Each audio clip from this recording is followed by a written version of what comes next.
Alright, what's up guys? We're in a little bit of a different location now. We're in the dungeons of my gym. Same place, different location. That didn't make any sense, but either way, we're here to talk about fights, not about brains. So, I think I speak for everybody when we lost a part of ourselves when Pereira lost this fight. He lost his fight he lost his fight 3, 4, 5, 6 weeks ago whenever this fight got announced. His game plan for this fight was just bad. It was just bad. It was not a good game plan. I've watched a couple videos about a couple different takes and insiders of what he was trying to do with like the leg kicks and stuff like that. When in reality, it comes down to this. That if you're getting pressured the way Ankalaev pressures, you don't have time to throw leg kicks. You might not even have time to throw head kicks. Which, if you guys saw, when he was getting countered most was when he was throwing his head kicks. People were saying, throw more kicks, throw more kicks. That's not the answer to somebody pressuring you. That's somebody in your face. That's quite honestly, that kind of speaks to why I actually made this YouTube channel in the first place. We have people that don't fight, that are talking about fighting. You go to NFL, ESPN, I mean, like you watch even the NBA announcers, it's Shaq. You go to the NFL, you watch NFL, it's Michael Irving, it's Troy Aikman. You have people that have played the sport talking about the sport. And a lot of these, like the people that get the most views talking about fighting are not fighters. So we have people saying that Pereira should have thrown more kicks. When it came down to Ankalaev did not respect Pereira. Pereira never stood his ground and struck with him, which... Listen. It's clear that Ankalaev is a better striker than all of us thought, including me. I know there's 4 or 5 Ankalaev fans out there that knew that he could strike like that. Quite honestly, I didn't believe that he was going to be striking like that. To be fair to Pereira, the only other true southpaw that he fought was Khalil Rountree. And Khalil Rountree and Ankalaev, they do not have similarities. They don't. Khalil Rountree is not going to take you down. If there is one martial art that Khalil Rountree would kind of subscribe himself to, it would be Muay Thai. You don't have to worry about getting taken down. Which, like, if you look at Pereira, that's probably his as well. So at that point, you're just looking at who's a better Muay Thai fighter. When you look at Ankalaev is a boxer, which that's where Pereira lacks. And then on top of that, he's got the wrestling background as well. Which honestly, I think he was like. Correct me if I'm wrong, I think it was 9 for 9 or 13 for 13 takedowns that Pereira defended. That control time, honestly, it's bullshit. It was neutral. It was neutral.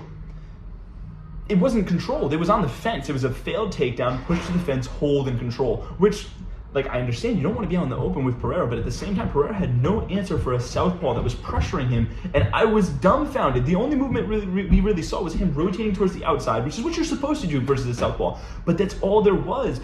There was plenty of times where he was face-to-face in punching range, and he just hesitated. Listen, I'm not here to beat down on Pereira. I'm sure in the rematch he will figure out the chinks in Ankalaev's armor and stuff, which I kind of like the inside leg kick that he was throwing. Like, when you're shin to shin, it comes down to who's a tougher man. Like, who has thicker shin bones? No, who's a tougher man? I was very surprised to see the fight, get the outcome of that fight that we got. I really thought that the Pereira was going to overcome that at some point, but he could not get his feet under him, and then when he did, he hesitated and got rocked. I don't want to start any beef with any other YouTubers or anything, but if you're saying that Pereira should have thrown more leg kicks or more kicks in general, you didn't watch the fight and you don't know fighting. Because if you try to throw a leg kick at somebody that's coming straight at you, good luck. Good luck. Especially if you're not circling, which I don't think Pereira really has the capability, or he doesn't have this. That's not his game, to rotate out, throw a leg kick, and get his head off the center line the way Justin Gaethje does. He stands right in front of you, boom, boom, leg kick. If you see, one of the other times, obviously he got rocked in the end of the second round, but I think it was the third round where he threw a head kick and he got countered with a left hand. You cannot throw kicks to a pressuring fighter. You just can't.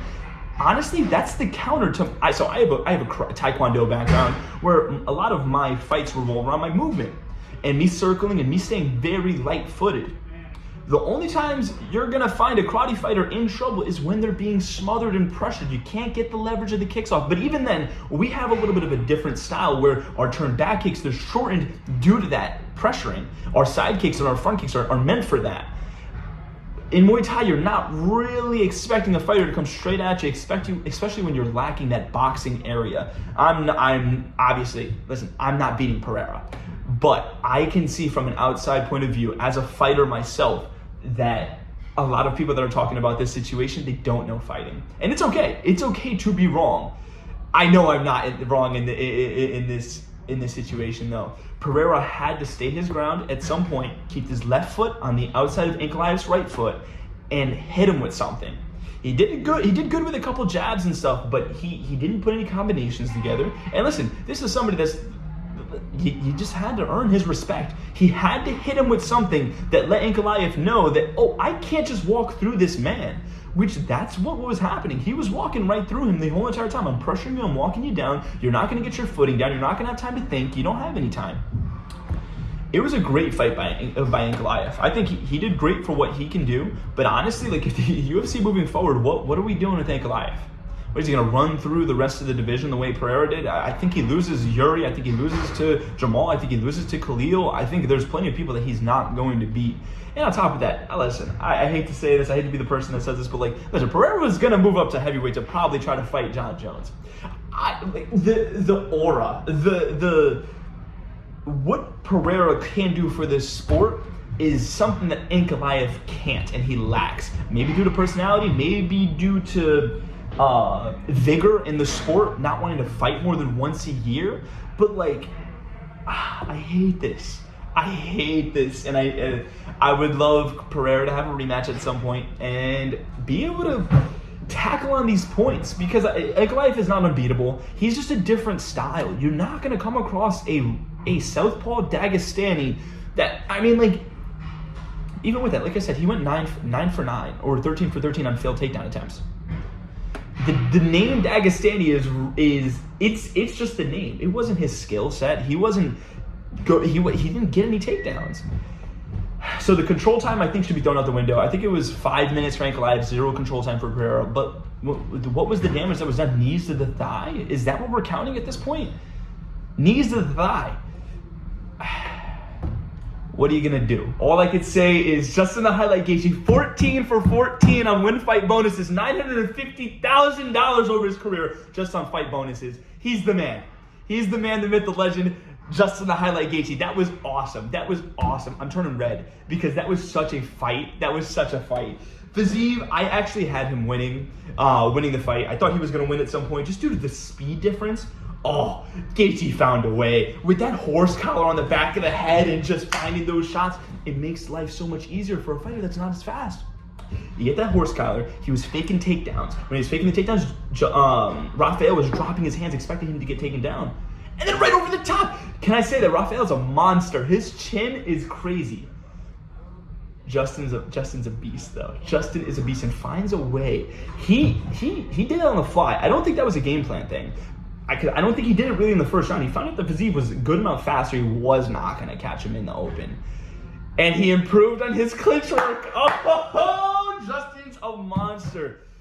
Other than that, I'll get back to you guys when I have some more information or something to talk about. But please stop saying that Pereira had to throw more leg kicks or kicks in general. And rewatch the fight. Have a good one, you fight fans. Let's do this.